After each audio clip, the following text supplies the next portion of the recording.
You tell me. It's a pretty ugly tie.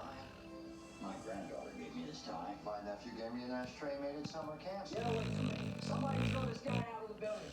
Stand by.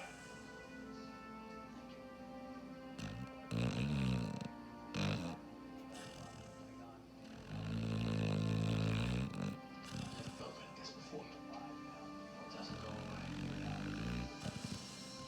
My fellow Americans, good evening. A short while ago, I ordered our armed forces to attack and destroy 4 military targets in northern Syria. This in response to the unwarranted, unprovoked,